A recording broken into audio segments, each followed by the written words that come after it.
Good morning बच्चों।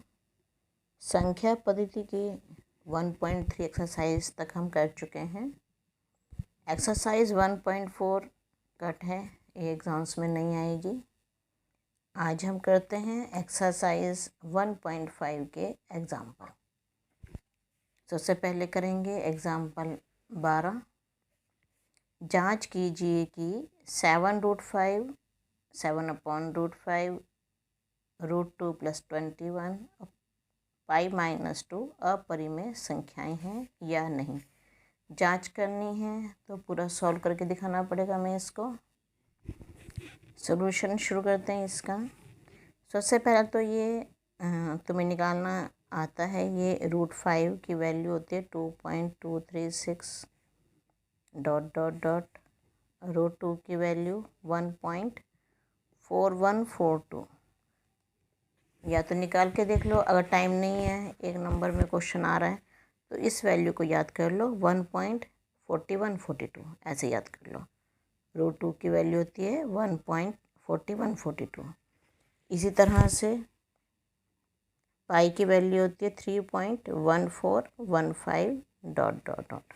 मतलब पाई की वैल्यू 3.1415, ऐसे याद कर लो। 3.1415 सब याद रखना, मैं सुनूंगी स्कूल में। √5 की 2.236, ये तो फर्स्ट पार्ट शुरू करते हैं इसका। 7√5, अगर तुम इनको निकालने बैठ के तो देर लग जाए काफ़ी, तो ये 2-3 वैल्यूज़ हैं, इनको याद कर लेना। 7√5 √5 की 2.236 ... तो इसकी वैल्यू आ गई इसकी 15.652। 7×42, 4, 7×21 और 4 25, 7×2 14 और 2 16, 1, 7×2 14 और 1 15। ठीक है, यहाँ इसको मैंने रफ में कर लिया था। नेक्स्ट है 7/√5। अब जब नीचे √5 है, नीचे अगर इस संख्या से भाग करेंगे 2.236 से तो बहुत नहीं हो पाएगा। तो हम क्या करते हैं, इसके लिए √5 से ऊपर गुणा कर दो और √5 से नीचे गुणा कर दो। 7/√5 था, √5 से ऊपर गुणा और √5 से नीचे गुणा, तो ये हो गया 7√5/5। 7 × 2.236/5। अभी तुमने इसके ऊपर गुणा करा 15.652/5, तो ये आ गया 3.130 और यहाँ पे 20 आ जाएगा, ये आ जाएगा इसका। नेक्स्ट हमारा थर्ड पार्ट है √2 + 21। तो √2 की वैल्यू रख दो 1.4142 ... +21 और 1, ये वाला 1, ये आ जाएगा 22। कैसे जोड़ेंगे इसको, जब नंबर 21 है इसका मतलब इसके आगे 0 0 है, और ये 1.4142 1.4142, तो डेसिमल नीचे डेसिमल लगाओगे 4142 और 22, 22.4142, आगे डॉट लगाना है आपको। अब इसके बाद फोर्थ पार्ट है इसका π-2। पाई की वैल्यू ऊपर बताइए 3.1415 ... -2, तो इसमें भी ऐसे करना है 3.1415, आगे डॉट है 2, अगर खाली 2 है क्योंकि इसका क्या मतलब होता है कि इस नंबर के बाद डेसिमल है, तो डेसिमल इसके बाद है, ये सोच के करते हैं हम। ये 0 0 होता है, इसका मतलब आगे तो 3 में से माइनस करना है 1.1415 ... तो ये आ गया 1.1415 ... तो अब देखो, जिसके बाद फर्स्ट पार्ट पे दोबारा से आके हम अब सिंपल मैं कैलकुलेशन करनी बता दी थी अभी। अब तुम्हें पता है कि √5 जो होता है वो अपरिमेय होता है। √5 भी देखो, √5, √2 और पाई तीनों अपरिमेय होते हैं, अपरिमेय संख्याएं हैं। ये जिसके बाद डॉट डॉट डॉट लग गया और कुछ रिपीट भी नहीं हो रहा है, तो इसका मतलब ये अपरिमेय संख्या है। इसका मतलब ये हो गया। देखो, इससे तुम एक चीज़ और सीखते हो, ये 7 है परिमेय संख्या, √5 है अपरिमेय संख्या। जब एक परिमेय संख्या की अपरिमेय संख्या से गुणा करते हैं तो अपरिमेय संख्या आती है। ये भी तुम्हें मैं लिखवाऊंगी। जब एक परिमेय संख्या की एक अपरिमेय संख्या से गुणा करते हैं तो अपरिमेय संख्या आती है। अब ये देखो, 7 को √5 से भाग करा, क्या आ गया था तुम्हारा 3.1402 डॉट डॉट डॉट। ये भी अपरिमेय संख्या है।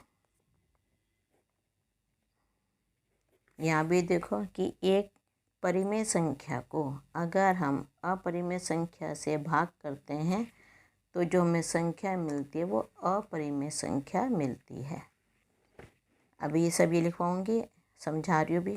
अब तीसरे पे आते हैं। देखो, √2 में 21 जोड़ा तो यहाँ भी डॉट डॉट डॉट आ गया। इसका मतलब ये भी क्या है, अपरिमेय संख्या हो गई। अब यहाँ पे तुम क्या देख रहे हो कि अगर अपरिमेय संख्या में परिमेय संख्या को जोड़ा जाए, जोड़ रहे हैं इसमें, तो अपरिमेय संख्या आती है। इसी तरह से देखो, अपरिमेय संख्या में हम परिमेय संख्या को भाग कर रहे हैं और ये क्या है, डॉट डॉट डॉट, ये भी अपरिमेय संख्या आ गई। तो अगर एक अपरिमेय संख्या और इनमें से किसी परिमेय संख्या को घटाते हैं या डिफरेंस इनका होता है, चाहे परिमेय संख्या पहले लिखियो अपरिमेय बाद में लिखियो, तो आंसर जो होता है वो अपरिमेय संख्या ही आता है। तो ये इसमें अब लिखवाती हूँ, इसमें नोट कुछ पॉइंट्स इसमें। अच्छा, तो मुख्य बिंदु क्या है इसके, देखो कि अगर एक परिमेय संख्या और एक अपरिमेय संख्या, एक परिमेय संख्या हो और एक अपरिमेय संख्या हो, उसे आप जोड़ोगे, घटाओगे, गुणा करोगे या भाग करोगे तो जो हमें आंसर प्राप्त होता है, जो प्राप्त संख्या होती है वो अपरिमेय संख्या होती है। अभी तुम्हें मैंने जो एग्जाम्पल 12 समझाया है उसमें यही है। जो 4 एग्जाम्पल बताए, चारों में एक परिमेय संख्या थी और एक अपरिमेय संख्या थी।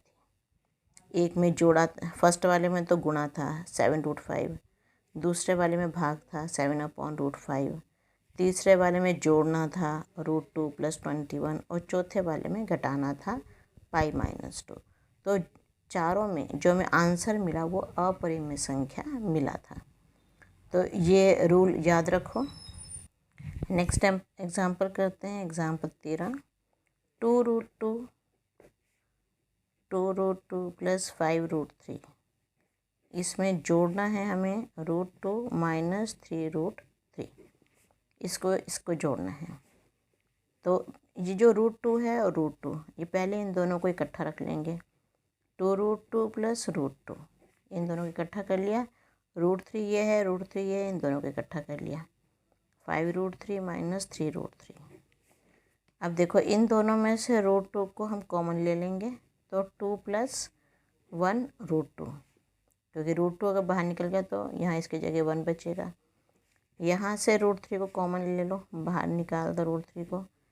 5 - 3, क्योंकि ये बाद में लिखा ना √3, तो बाहर की तरफ इसको कॉमन ले लिया। 2 और 1 हो गया 3, 3√2 + 5 में से 3 गए 2, 2√3। ये इसका आंसर आ गया। यहाँ पे ये क्वेश्चन था। हाँ, तो √2 जो हमने लिया ना, दोनों को बाहर ले लिया। इसका मतलब क्या है, √2 अगर बाहर लिया है तो इसका मतलब यहाँ पे 1 बच जाएगा। देखो, अगर गुणा करते हैं 2 को √2 से करोगे तो 2√2 आएगा, 1 को √2 से करोगे तो √2 आएगा।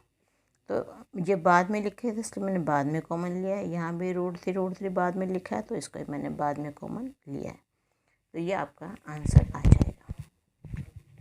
नेक्स्ट है 6√5 को 2√5 से गुणा कीजिए। 6√5 को 2√5 से गुणा करना है।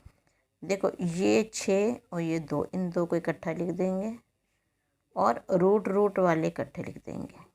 √5 और √5 इन दो को इकट्ठा लिख दिया। 6 को 2 से गुणा किया 12 आया।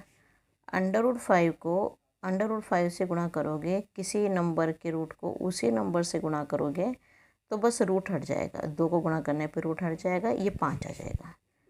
ये आ गया आंसर 60। देखो नेक्स्ट एग्जांपल है 8√15 को 2√3 से भाग दीजिए।